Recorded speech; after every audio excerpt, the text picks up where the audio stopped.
Martin குடும்பம் இன்றைக்கு இந்த தமிழ்நாட்டை வந்து வளைக்க பார்க்குது, வஞ்சம் தீக்க பார்க்குது. லாட்டரியை வந்து நாங்கள் தான் ஒழிச்சோம். அனைத்து இந்திய அண்ணா திராவிட முன்னேற்ற கழகம் தான் புரட்சி அம்மா ஆட்சியில தான் வந்து தமிழ்நாட்டில இருந்து ஓட ஓட விரட்டினான். இன்றைக்கு பார்த்தீங்கன்னா மனசு வலிக்குது, கொதிக்குது. இன்றைக்கு இந்த ஆட்சிக்கு தாவேக்கா தமிழக வெற்றி கழக ஆட்சிக்கு வந்த மறுநாள்ல இருந்து எல்லா சோசியல் மீடியாலும் மிகப்பெரிய லாட்டரி விளம்பரம் வருது.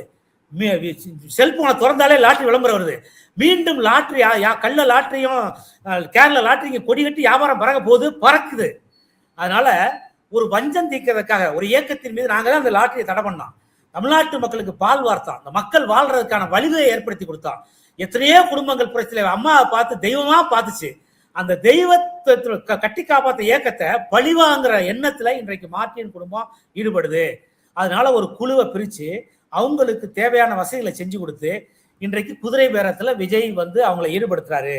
அதனால அவங்க இந்த தாவேக்காவுடைய மைனாரிட்டி அரசை தக்க வைக்கிறதுக்காக ஒரு மாபெரும் இயக்கத்தை துண்டாட பாக்குறாங்க. அதனால நாங்க அப்படி துண்டாட பார்த்த அந்த புல்லுருவிகளை துரோகிகளை நாங்க இயக்கத்தை விட்டு நீக்கிட்டோம் சார். அதே போல சார், இப்ப நீங்க இன்பதுரை அவர்கள் சட்ட ரீதியா சொல்லும் போது சிபிஐ வழக்கு விஜய் மீது பதிவு செய்வதற்கு வாய்ப்புகள் இருக்கு அப்படின்னு சொன்னீங்க. மூவிங் ஃபார்வர்டு நீங்க சட்ட ரீதியா எப்படி அணுக போறீங்க? இப்ப அதுக்கு தனி பெட்டிஷன் போட போறீங்களா? எப்படி அணுக போறீங்க? அதான் அடுத்த கட்ட, அதாவது தமிழக வெற்றி கழகத்தினுடைய அடுத்த கட்ட நகர்வுகளை, இந்த அரசுடைய மைனாரிட்டிஸோட அடுத்த கட்ட நகர்வுகளை மிக நாங்க உன்னிப்பா கவனிச்சுக்கிட்டு இருக்கோம்.